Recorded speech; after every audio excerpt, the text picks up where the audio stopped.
34 अध्याय। आज हम पुराने नियम की पुस्तक इज़िकियल 34 पर मनन करेंगे और आज परमेश्वर हमें बताएंगे कि इन वचनों का आज के युग में या आज के समय में ये वचन कैसे हमारे जीवन में लागू हो रहे हैं, या परमेश्वर इस वचन के द्वारा हमें कौन सी शिक्षा देना चाहता है, परमेश्वर हमें क्या समझाना चाहता है, परमेश्वर हमें क्या बताना चाहता है।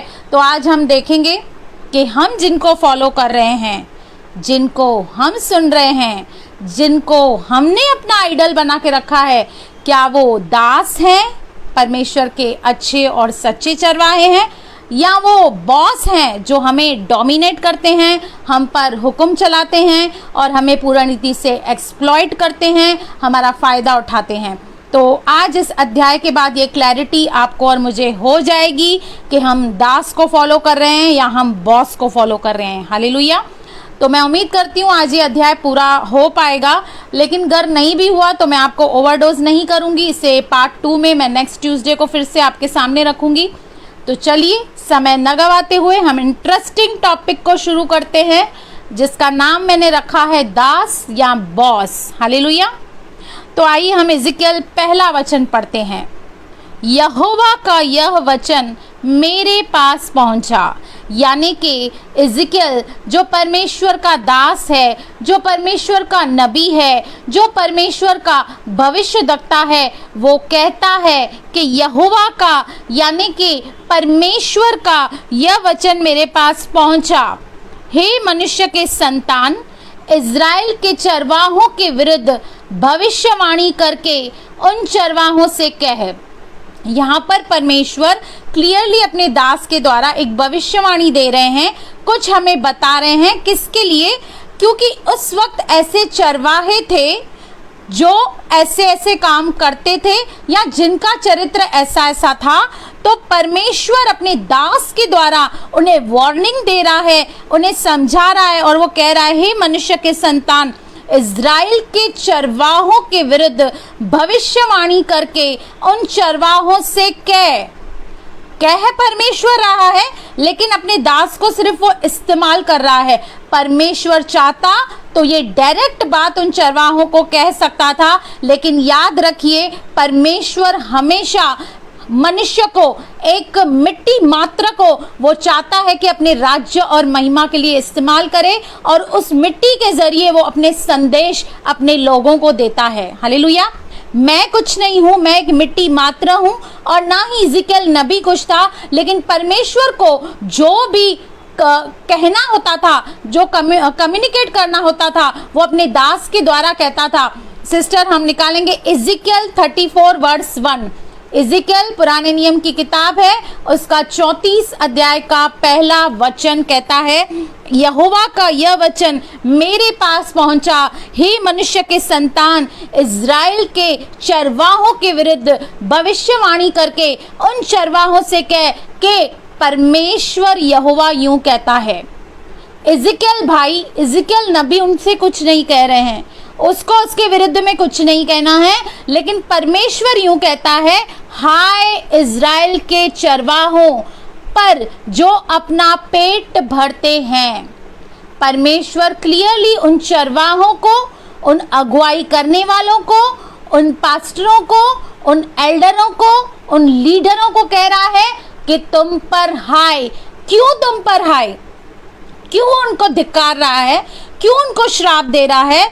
यहोवा कहता है, हाय इज़राइल के चरवाहों पर जो अपना पेट भरते हैं, यानी कि मसीह का नाम लेकर, यीशु मसीह का नाम लेकर, कलीसिया का नाम लेकर वो प्रभु का काम नहीं करते, लेकिन अपनी जेब भरते हैं, अपना उल्लू सीधा करते हैं, अपना पर्सनल मोटिव वो कलीसिया के द्वारा, परमेश्वर के राज्य के द्वारा वो अपना उल्लू सीधा कर रहे थे।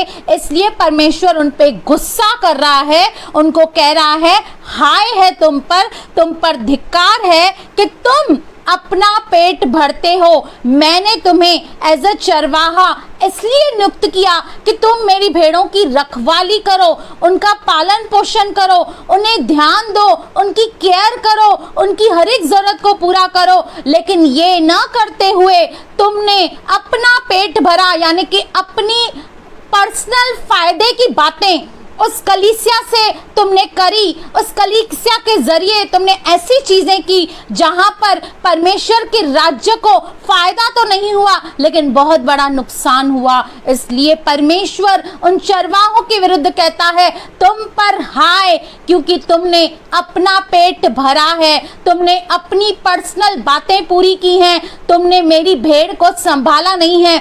यीशु मसीह जो हमारा प्रभु है, वह ऐसा प्रभु है जो 99 भेड़ों को छोड़ एक भेड़ को ढूंढने निकलता है, और जब वो भेड़ मिल जाती है वह उसके साथ आनंद करता है। लेकिन आज के चरवाहे ऐसे हैं, वो कहते हैं जाना है तो जाओ, वी डोंट केयर, हमारे पास बहुत लोग हैं, आप नहीं आओगे तो कोई और आ जाएगा।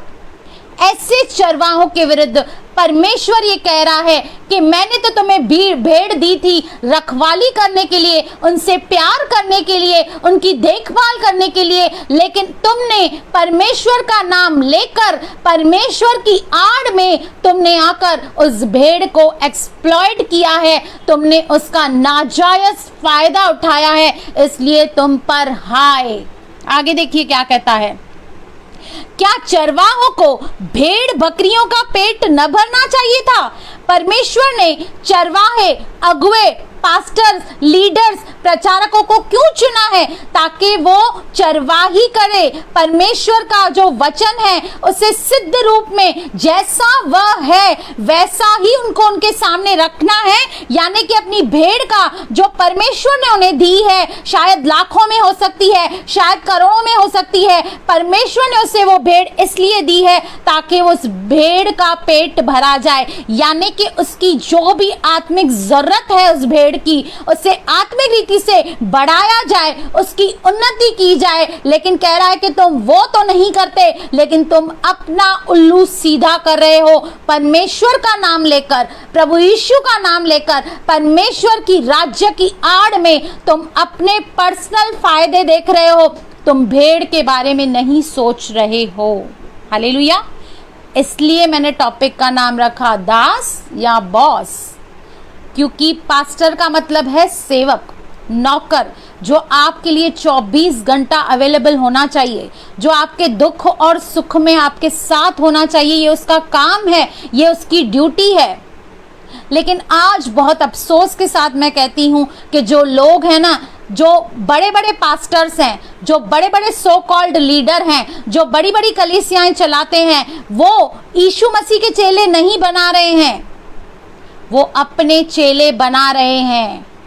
लोग उनके आगे पीछे घूमने चाहिए, लोग उनके पर्सनल काम करने चाहिए, उनके लाइट के बिल भरने चाहिए, उनके घर में आके उनको कई लोग तो ऐसे हैं बेचारे, इतने इनोसेंट हैं, जो कई लोग कई पास्टरों और अगुओं के घर में जाके उनको मालिश करते हैं, उनके पैर दबाते हैं, ये सोचकर कि ये मेरा गुरु है, मेरा चरवाहा है, और बाद में उन्हें पता चलता है ये तो भेड़िया है। भेड़, ये भेड़ को बचाने वाला नहीं, पर भेड़ का सत्यानाश करने वाला है ये। हालेलुया। वेरी सॉरी टू से, बातें बहुत कड़वी लगेंगी, बट मैं सच्ची बोलती हूँ, परमेश्वर की प्रेजेंस में बोलती हूँ, ये सच बातें हैं। मैंने प्रैक्टिकली अपने लाइफ में या दूसरों के लाइफ से मैंने होते हुए ये देखी हैं। जस्ट बिकॉज आपको वर्ड ऑफ गॉड का, परमेश्वर के वचन का नॉलेज नहीं है, इसलिए आज आप भी उनके पीछे भाग रहे हैं, आप उनके चेले बन रहे हैं। आप क्यों नहीं यीशु मसीह के चेले बनते हैं? आप क्यों नहीं अपना क्रूस उठाते हैं? आप क्यों नहीं अपना इनकार करते हैं? क्यों नहीं प्रभु यीशु मसीह को अपनी नंबर 1 प्रायोरिटी रखते हैं? क्यों उन लोगों के पीछे आप दौड़ रहे हैं? वो आपको और मुझे स्वर्ग नहीं लेकर जाएंगे। ये बात आपको और मुझे आज समझनी होगी।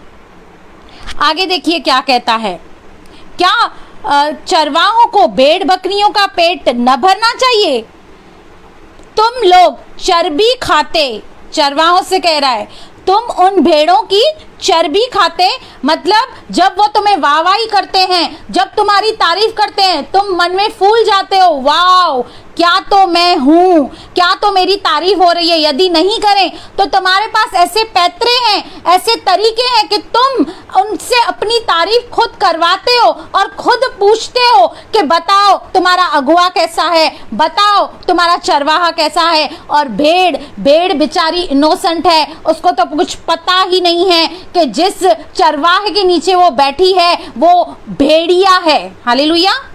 वो कहता है तुम लोगों ने उसकी चर्बी खाते, ऊन पहनते, यानी कि जो भेड़ में से ऊन मिलती है, तुम पूर्ण रीति से उसका हर एक चीज से फायदा उठाते हो। चरवाहों को कह रहा है, ये बड़े बड़े सेवकों को कह रहा है, बड़े बड़े पास्टरों को कह रहा है, बड़े बड़े प्रचारकों को कह रहा है कि तुम ऊन पहनते और मोटे मोटे पशुओं को काटते हो। यानी कि तुम्हारे कलीसिया में यदि कोई बहुत पैसे वाला, शोहरत वाला, रुतबे वाला अगर तुम्हारी कलीसिया में एंट्री करता है तो तुम उसे अच्छी अच्छी सीट देते हो, तुम उसके लिए खुद प्रार्थना करने जाते हो, तुम खुद उससे अटेंड करते हो।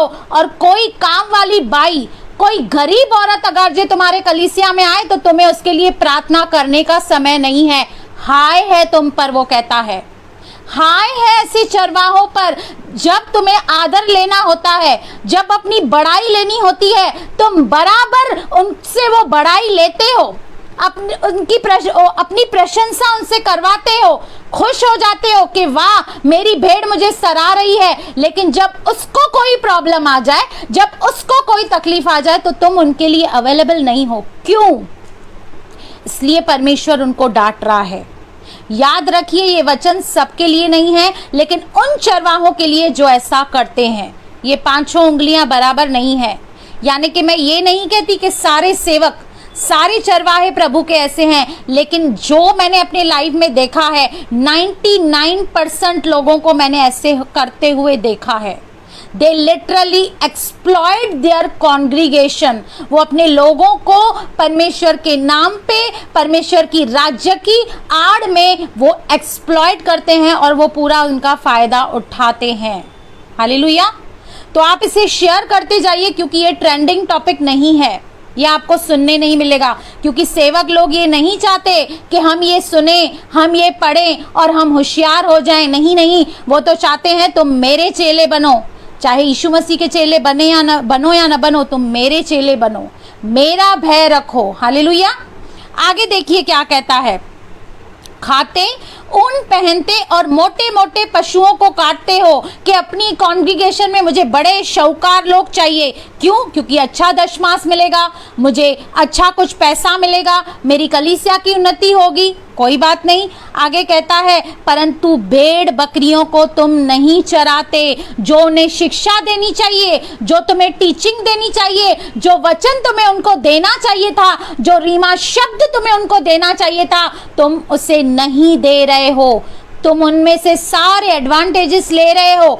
तुम चाहते हो कि ऐसी अच्छी मोटी भेड़ आए मेरे पास, एक बहुत पैसे वाला, बहुत रुतबे वाला मेरे पास आए, लेकिन तुम, जो तुम्हारा काम है उनकी अगुवाई करना, उनकी चरवाही करना, या उनको अच्छी शिक्षा देना, अच्छा वचन देना, उन्हें मैच्योर्ड करना, उन्हें परिपक्व करना, ये तुम नहीं कर रहे हो।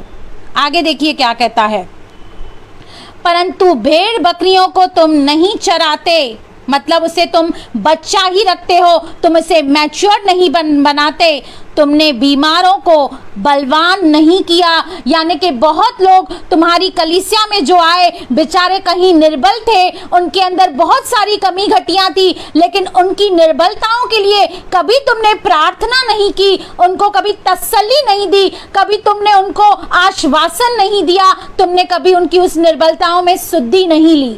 आगे देखिए क्या कहता है, तुमने बीमारों को बलवान नहीं किया, न रोगियों को चंगा किया। मतलब कोई बीमार घर तुम्हारे पास आया, तुमने खड़े होकर कभी उसके लिए प्रार्थना नहीं की, कभी उसकी चंगाई के लिए तुमने प्रार्थना नहीं की, न घायलों के घावों को बांधा। यानी कि जो बेचारे अपने हृदय में टूटे हुए थे, जो एक बुरा अतीत आपके पास लेकर आए, जो एक बुरी लाइफ से आपके पास आए, आपकी चर्च में आए, आपकी मिनिस्ट्री में आए, यह सोचकर कि शायद मुझे कुछ राहत मिलेगी, लेकिन तुमने उनको अटेंड नहीं किया। तुमने तो बड़े बड़े शाहूकारों को अटेंड किया, तुमने उनका मजाक उड़ाया, तुमने तो बड़े बड़े लोगों को आदर दिया, और इन छोटे लोगों को जो बेचारे, जिनको कोई पूछने वाला नहीं है, जिनको कोई तसल्ली देने वाला नहीं है, आपने कभी उनके लिए प्रार्थना तक नहीं की। आपको पता भी नहीं है कि आपके कलीसिया में जो आ रहा है वो बेचारा किन चीजों से वो बहुत ही मुश्किलों का सामना कर रहा है, किन चीजों से वो मुठभेड़ कर रहा है, किन चीजों में वो स्ट्रगल कर रहा है। आपको तो इसका होश ही नहीं है। आपको बस ये देखना है, मेरी कलीसिया बढ़नी चाहिए, मेरे नाम बढ़ने चाहिए, मेरे फॉलोअर्स बढ़ने चाहिए। आपका सिर्फ यही इंटेंशन है।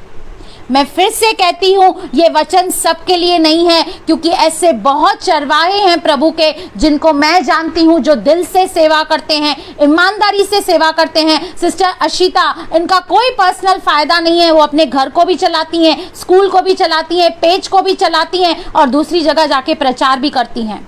और मैं भी बहुत बिजी रहती हूँ, लेकिन अपना समय निकालकर मैं परमेश्वर के राज्य और महिमा को मैं आगे बढ़ाना चाहती हूँ, क्योंकि ये प्रकटीकरण जो मुझे प्रभु ने दिए हैं, ये टीचिंग जो मुझे प्रभु ने सिखाई है, मैं चाहती हूँ आप सबको मैं दूं, आप सबको मैं मैच्योर्ड करूं। मैं ये कभी नहीं चाहूंगी कि जो सिस्टर या ब्रदर मुझे फॉलो करता है वो बच्चा रहे, मैं कभी नहीं चाहूंगी। मैं चाहती हूँ कि हम सब मसीह में मैच्योर्ड बने, परिपक्व बने, और हम सब, मेरी आपके लिए यही दुआ है, यही प्रार्थना है कि हम सब प्रभु के राज्य के लिए इस्तेमाल हो। एक भी ऐसा ना हो जो परमेश्वर के लिए कार्य न करे, क्योंकि ये वन मैन शो नहीं है, ये टीम वर्क है। मेरे साथ कुछ बहनें बैठ के यहाँ पे रेफरेंस दे रही हैं, कुछ मेरी बहनें हैं जो मेरा सारा सरमन शेयर करती हैं, उनको भी प्रभु उतना ही प्रतिफल देगा। हालेलुया। आगे देखिए क्या कहता है, तुमने बीमारों को बलवान न किया, न रोगियों को चंगा किया, न घायलों के घाव को बांधा, न निकली हुई को लौटा लाए, न खोई हुई को खोजा। बहुत सारी भेड़ें चली गई तुम्हें छोड़कर, तुम्हारी कलीसिया को छोड़कर, तुम्हारी अगुवाई को छोड़कर, लेकिन तुमने उनको अप्रोच नहीं किया, तुमने उनकी परवाह नहीं की। तुम्हें लगा कोई बात नहीं, ये चली गई तो क्या हुआ, मेरे पास रोज नई भेड़ें आती हैं। तुमने उनको जाके तुम मिले नहीं, तुमने पूछा नहीं कि तुम्हें क्या प्रॉब्लम है, तुम्हें ऐसी क्या दिक्कत हो गई कि तुम कलीसिया छोड़ के चले गए। हालेलुया।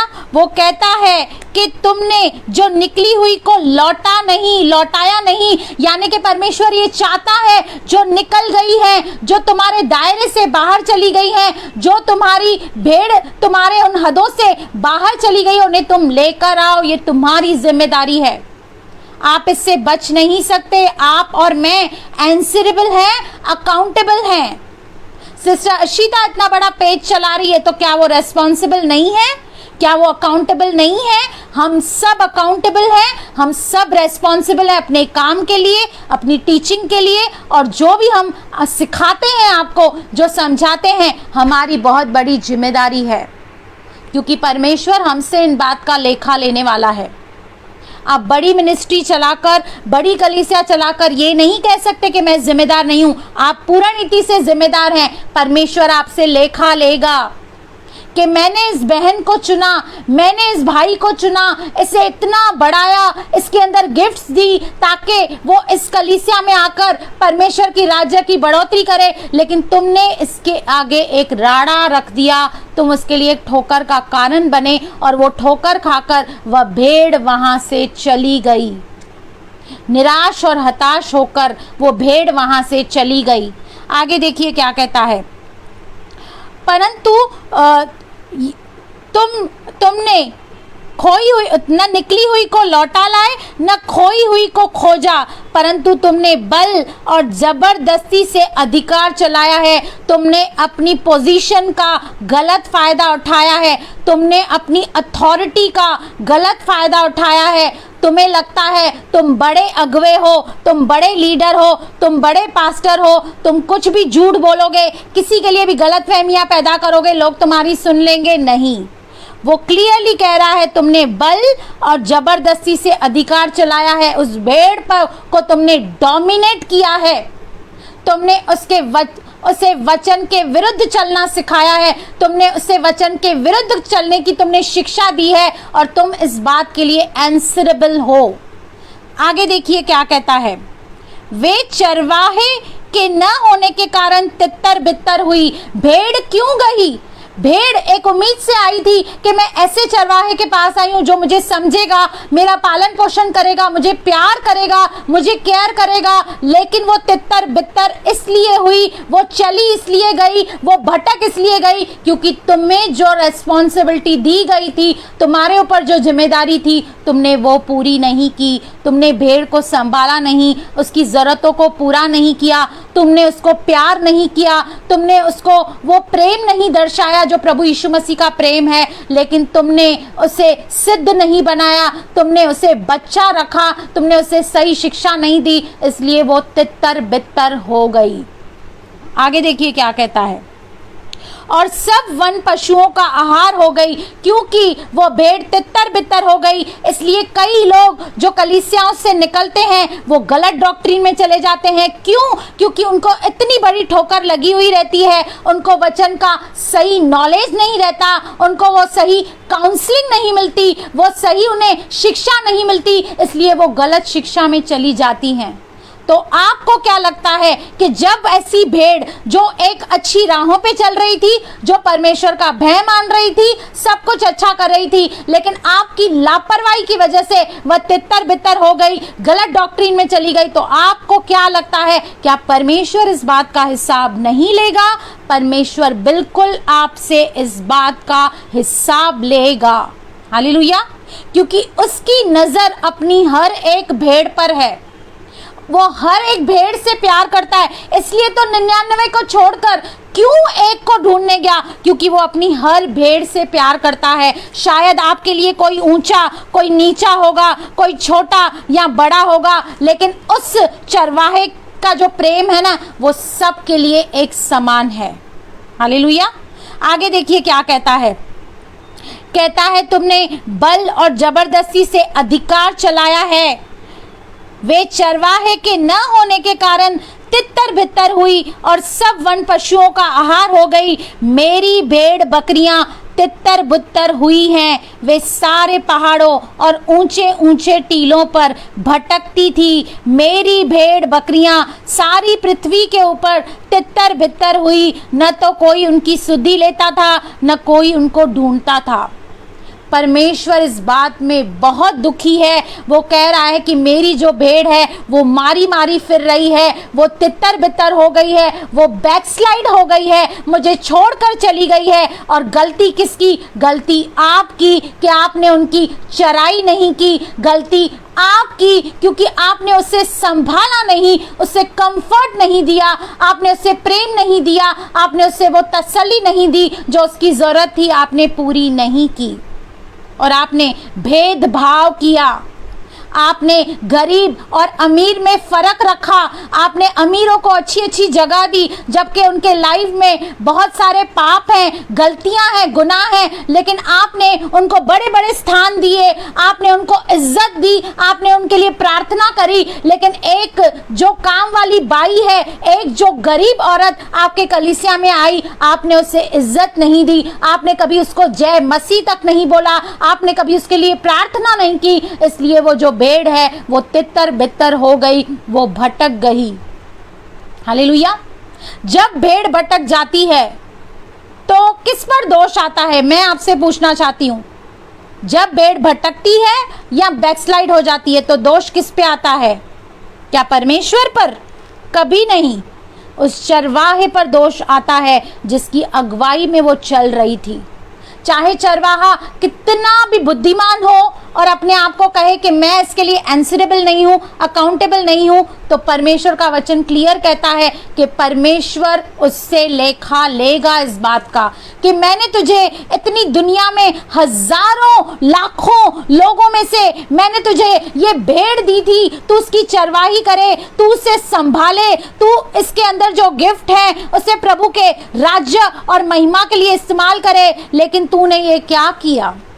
आइए एक और वचन दिखाती हूं आपको, इब्रानियों 13 का 17 वचन देखिए क्या कहता है।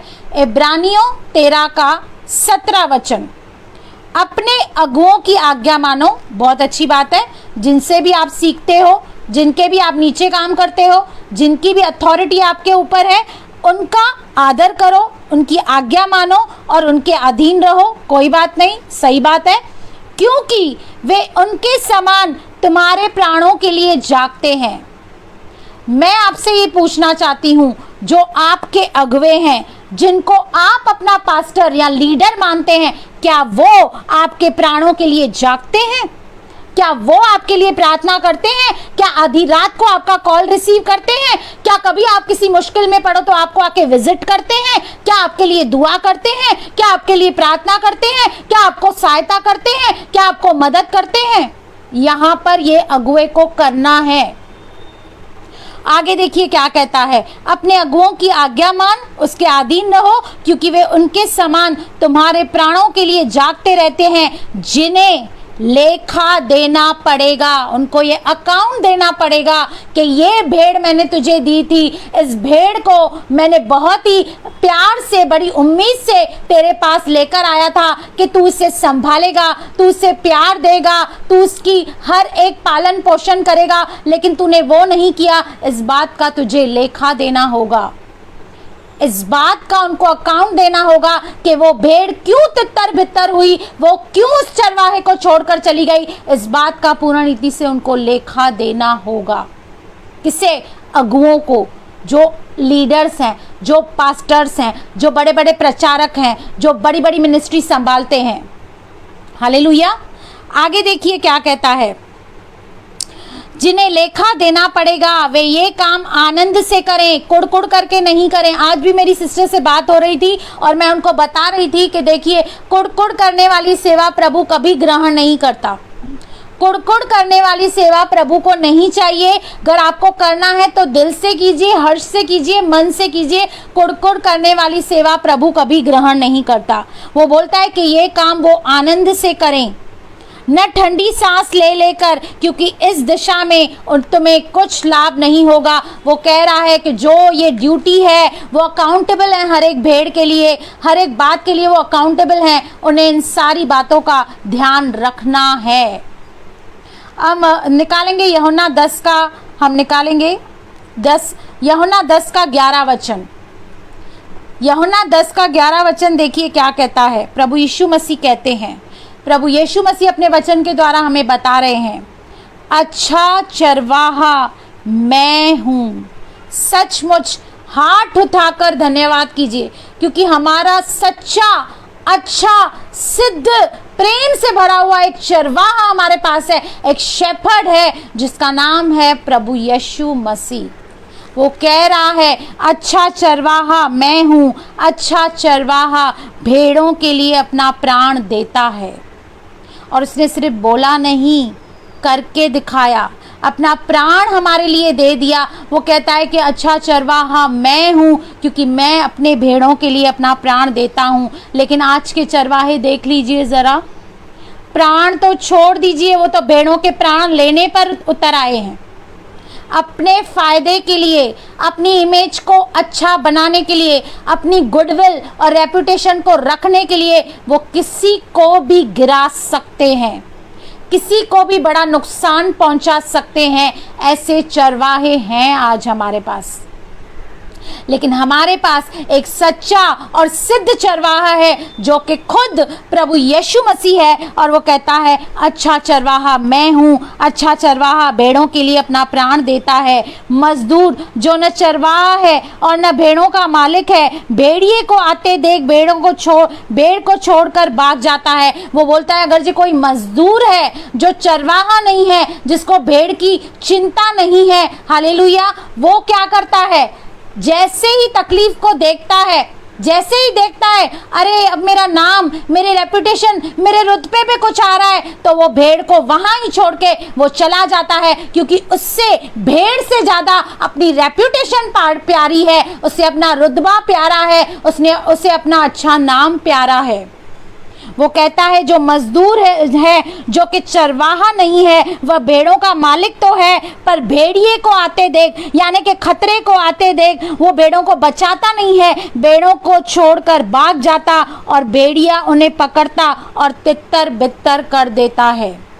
क्योंकि उनका चरवाहा जो है ना, जो उनका मजदूर है, उसे भेड़ों की चिंता नहीं है। तो प्रभु आज आपसे और मुझसे पूछ रहा है, क्या हम चरवाहे को फॉलो कर रहे हैं या हम किसी मजदूर के नीचे ट्रेनिंग ले रहे हैं, टीचिंग ले रहे हैं?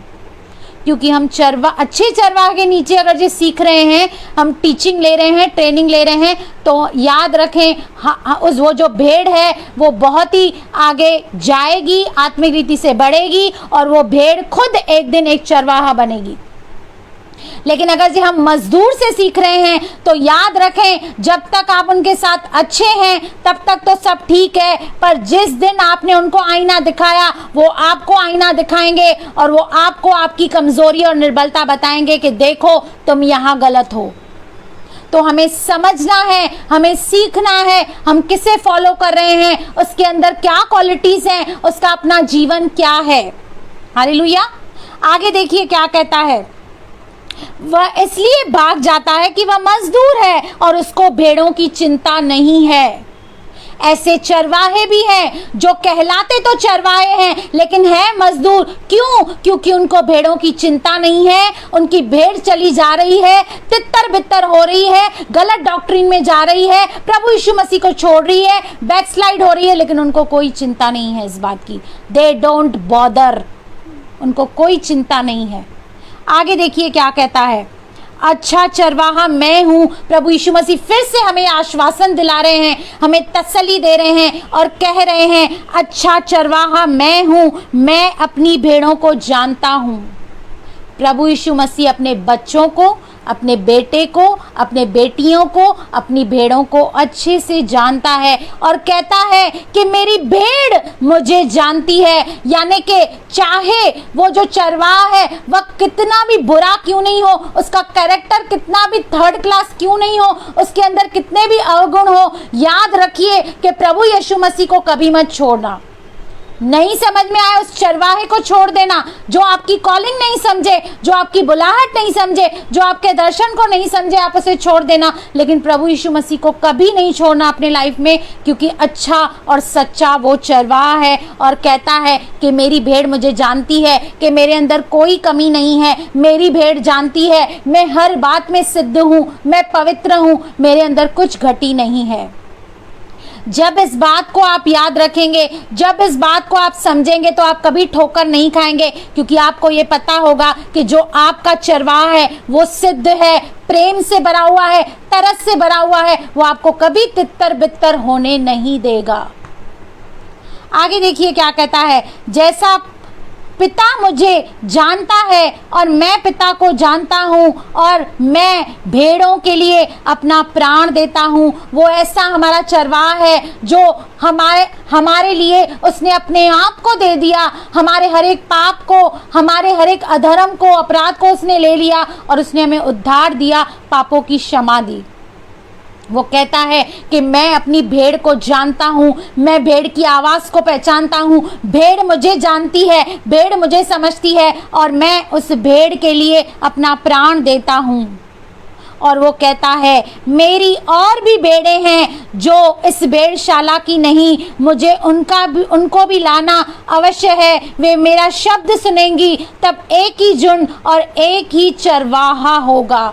वो कहता है कि ऐसे बहुत लोग हैं जो अभी तक प्रभु के राज्य में नहीं आए हैं, लेकिन प्रभु कह रहा है कि मुझे उनको भी लाना है, मुझे उनको भी अपनाना है और अपनी भेड़ उनको बनाना है, अपना प्रेम उनको देना है, और तब उनका एक ही चरवाहा होगा। ऐसा समय आएगा जब हम अनंत जीवन में जाएंगे तो हमें एक ही चरवाहा होगा जो सच्चा होगा, जो सिद्ध होगा, जो पवित्र होगा। परमेश्वर स्वयं हमारी अगुवाई करेगा, परमेश्वर स्वयं हमारे लिए ज्योति बनेगा। हालेलुया। तो आज मैं आपके बीच में ये वचन रख रही हूं जिसका नाम है दास या बॉस। आप जिसको फॉलो कर रहे हैं, जिसको आपने अपना आदर्श बनाया है, आइडल बनाया है, उसके अंदर देखिए क्या चरवाहे की क्वालिटीज हैं। क्योंकि देखिए बहुत लोग ऐसे हैं जिनको अपनी तारीफ कराने की बहुत आदत होती है, और मैं आपको बताना चाहती हूँ कि प्रभु ने कहा कि जो अपनी प्रशंसा आप कराए वो मूर्ख है, मूर्ख। मैं अपनी प्रशंसा नहीं चाहती, भले आपको मेरा वचन अच्छा भी लगे, नहीं अच्छा लगे, मुझे कोई प्रॉब्लम नहीं है। परमेश्वर ने जो मुझे प्रकटीकरण दिया है मैं आपके सामने रखूंगी, चाहे वो आपको कड़वा लगे, चाहे वो आपको अच्छा नहीं लगे, कोई बात नहीं, लेकिन जो परमेश्वर ने मुझे इंस्पिरेशन दी है, जो मुझे अगुवाई दी है, वो आपके सामने रखूंगी। क्योंकि देखिए मांग के तो भीख भी मिल जाती है, और बहुत लोगों को अपनी प्रशंसा करानी होती है, इसलिए वो ऐसे पैतरे ढूंढते हैं, ऐसे सवाल लेकर आते हैं बाइबल स्टडी में कि लोग उनको सराहें। और हमने लास्ट टाइम भी मैंने आपको शास्त्री और फरीसियों का बताया था मत्ती में कि उनको अच्छा लगता है कि लोग उनकी प्रशंसा करें, उनको बड़े बड़े स्थान दें, उसे कहें क्या तो आप आइडल हैं, क्या तो आपकी शिक्षा है, क्या तो आपकी कलीसिया है, क्या तो आपके लोग हैं। अच्छी बात है, बुरी बात नहीं है। मुझे भी कोई अप्रिशिएट करता है तो मैं प्रभु को महिमा देती हूँ और धन्यवाद करती हूँ प्रभु का, लेकिन झूठी प्रशंसा न करें। अगर उसमें है ऐसी बात, आप उसे अप्रिशिएट करें, मुझे कोई दिक्कत नहीं है, लेकिन अपनी बड़ाई के लिए, अपने आप को खुश करने के लिए अपनी प्रशंसा न बटोरें, नहीं तो आपको और मुझे स्वर्गीय पिता से कुछ प्रतिफल नहीं मिलने वाला है। परमेश्वर हमारे लिए गवाही देना चाहिए कि ये मेरी सच्ची दासी है, परमेश्वर मेरे लिए गवाही देना चाहिए ये मेरा सच्चा दास है, क्योंकि प्रभु यीशु मसीह के लिए परमेश्वर ने यह गवाही दी कि यह मेरा प्रिय पुत्र है जिससे मैं अत्यंत प्रसन्न हूँ। क्यों? क्योंकि उसने आज्ञा मानकर, दुख उठा उठाकर परमेश्वर की हर एक आज्ञा का पालन किया। हालेलुया। तो परमेश्वर उन चरवाहों को डांट रहे हैं, परमेश्वर उन्हें धिक्कार रहे हैं, प्रभु यीशु मसीह उन्हें हाय दे रहे हैं। परमेश्वर का वचन उनको हाय दे रहा है कि तुम मेरे भेड़ों की रखवाली नहीं करते, तुम उन्हें प्रेम नहीं देते, उनका पालन पोषण नहीं करते, तुम उन्हें राइट टीचिंग नहीं देते, इसलिए मेरी जो भेड़ है वो तितर बितर हो रही है। हालेलुया। तो आज इस सेशन को मैं यहाँ पर ही समाप्त करती हूँ। मैंने इज़िकियल 34 1-6 खाली आपके बीच में रखा है, अभी पूरा चैप्टर लेना बाकी है। इसके बाद 7 से लेकर एंड तक हम नेक्स्ट ट्यूसडे को देखेंगे, जहाँ तक कंप्लीट कर पाए। हो सकता है मैं 3 मीटिंग लूँ, हो सकता है मैं 4 मीटिंग लूँ, जैसे परमेश्वर चाहेगा। इसके बाद का जो वचन है 7 से, वो मैं आपको नेक्स्ट मीटिंग में नेक्स्ट ट्यूसडे 5:30 को बरकतों की बारिश पेज से मैं इसका सेकंड पार्ट लूँगी। और मैं उम्मीद करती हूँ, देखिए मैं किसी को पिट पॉइंट नहीं कर रही हूँ, क्योंकि मैं भी एक सिखाने वाली हूँ, मैं भी कहीं ना कहीं आपको लीड कर रही हूँ। मैं लीडर तो नहीं कहती अपने आप को, लेकिन मैं परमेश्वर की एक सेविका हूँ और मैं भी आपको लीड कर रही हूँ। तो ये मेरा पूरा काम है, ये मेरा पूरा दायित्व है कि मैं आपको सच्ची चीज़ें बताऊँ, मैं आपको खरी चीज़ें बताऊँ, मैं आपको खरी शिक्षा दूँ। मैं भी जो कहती हूँ आप उसे वचन से चेक करें, आप वचन से उसे अच्छे से चेक करें कि जो मैं बोल रही हूँ वो सही है कि नहीं है। आप वचन से उसे अच्छे से आप चेक करें, उसके बाद आप उसे अपने जीवन में प्रैक्टिकली अप्लाई करें, क्योंकि मैं भी रिस्पॉन्सिबल हूँ, मैं भी अकाउंटेबल हूँ। हालेलुया। तो मैं उम्मीद करती हूँ कि ये सब्जेक्ट आप सबको बहुत ही अच्छा लगा होगा। इससे आगे भी मैं कंटिन्यू करूँगी 7 से, हो सकता है 2 मीटिंग लगे या 3 मीटिंग लगे, लेकिन इस टॉपिक को मैं अच्छे से आपको समझाना चाहती हूँ कि आपको और मुझे ये पता होना चाहिए कि जिस चरवाहे को हम फॉलो कर रहे हैं, जिसकी अंडर हम हैं, जिसकी चरवाई को हम रिसीव कर रहे हैं, वो सही है या नहीं है, ये जानना आज की तारीख में बहुत ज़रूरी है।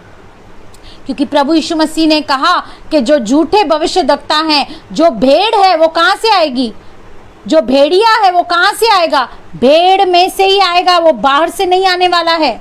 प्रभु यीशु मसीह को बाहर से नहीं, अंदर से ही खतरा है बहुत बड़ा। तो हमें ये समझ होनी चाहिए कि हम किसे फॉलो कर रहे हैं, हम किसका सुन रहे हैं, हम किसे अपने लाइफ में किसकी टीचिंग को, किसकी प्रीचिंग को अप्लाई कर रहे हैं, ये आज हमें समझना बहुत ज़रूरी है। क्योंकि आज के इस ऑनलाइन के दौर में जब चारों तरफ हमारे पास प्रचार ही प्रचार हैं, तो हमें ये परखना, ये डिसर्न करना बहुत ज़रूरी है कि कौन वचन के हिसाब से है या कौन वचन के विरुद्ध है। हालेलुया। तो आइए हम दुआ करेंगे, प्रार्थना करेंगे। सिस्टर मुस्कान की फैमिली के लिए भी दुआ करेंगे कि उनकी फैमिली में जो भी उनकी सास हॉस्पिटल में एडमिट है, आप सब उनके लिए दुआ करें कि प्रभु उन्हें चंगाई दे। और मैं आपसे ये अनुरोध करूंगी कि इस वचन को आप ज़्यादा से ज़्यादा शेयर करें, ताकि हम सब इस वचन के द्वारा परमेश्वर की महिमा करें, हम परिपक्वता में बढ़ें, हम मैच्योर्ड बने, हम सिद्ध बने और हमारे अंदर कुछ भी कमी न हो। हालेलुया।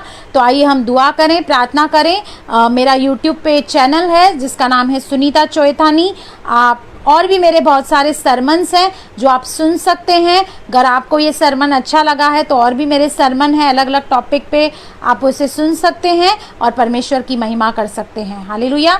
आइए हम दुआ करें, प्रार्थना करें। Thank you Lord, thank you Jesus, thank you Holi spirit. धन्यवाद पिता परमेश्वर, हम आपका धन्यवाद करते हैं कि प्रभु सचमुच आप हमारे अच्छे चरवाहे हैं। आपने हमारे लिए प्राण दिया है प्रभु, आपने हमें प्रभु आत्मा में बढ़ाया है, आपने हमें बचाया है, हमारा हर एक रीति से आपने पालन पोषण किया है। हम आपका धन्यवाद करते हैं प्रभु। हम आपकी भेड़ है प्रभु, हम आपकी आवाज़ को सुनना चाहते हैं प्रभु, हम आपकी अगुवाई को लेना चाहते हैं, आपके रीमा शब्द को लेना चाहते हैं। आज हम सब पर दया कर, आज हम सब पर करुणा कर, इस मैसेज को ज़्यादा से ज़्यादा लोगों को फैलने में सहायता और मदद कीजिए प्रभु, ताकि हम जाने कि अच्छा चरवाहा कैसा होना चाहिए, उसके अंदर क्या क्वालिटीज़ होनी चाहिए प्रभु, इसे समझने की आप हमें बुद्धि दीजिए। परमेश्वर का भय मानना बुद्धि का मूल्य है, हमारे अंदर वो भय दीजिए प्रभु, ताकि जो आपका भय है वो हमें बुद्धिमान बनाता है प्रभु, वो हमें हर एक हानि से बचाता है, वो हमें प्रोटेक्ट करता है, वो हमें सिक्योर करता है प्रभु। हम आपका धन्यवाद करते हैं आज के वचन के लिए, आज के वचन के द्वारा आपने हम सब से बातें की, हम धन्यवाद करते हैं प्रभु। हम प्रभु बरकतों की बारिश के पेज को आपके हाथों में देते हैं पिता, इसे आप मल्टीप्लाई कीजिए, इसे फ्लरिश कीजिए, इसे बढ़ाइए प्रभु। दिन प्रतिदिन इसके प्रभु जो फॉलो करने वाले लोग हैं वो बढ़ते जाएं प्रभु। लोग हमें फॉलो न करें पर आपको फॉलो करें, लोग हमें आदर्श न समझें पर आपको आदर्श समझें। हे पिता परमेश्वर, हम दुआ करते हैं, हम प्रार्थना करते हैं, हर एक जन जो यहाँ पे लाइव बैठा है उसको और उसकी फैमिली को ब्लेस कर। जिन्होंने भी इस काम में हाथ बटाया है, जिन्होंने शेयर किया है, जिन्होंने रेफरेंस डाले हैं, जिनने कमेंट्स किया है, उन सबको आशीष कर, अनुग्रह कर, दया कर, करुणा कर प्रभु। हम सारा आदर, सारी महिमा, हर एक बात की आपको देते हैं, आपके पुत्र प्रभु यीशु मसीह के नाम से। आमीन आमीन। God bless.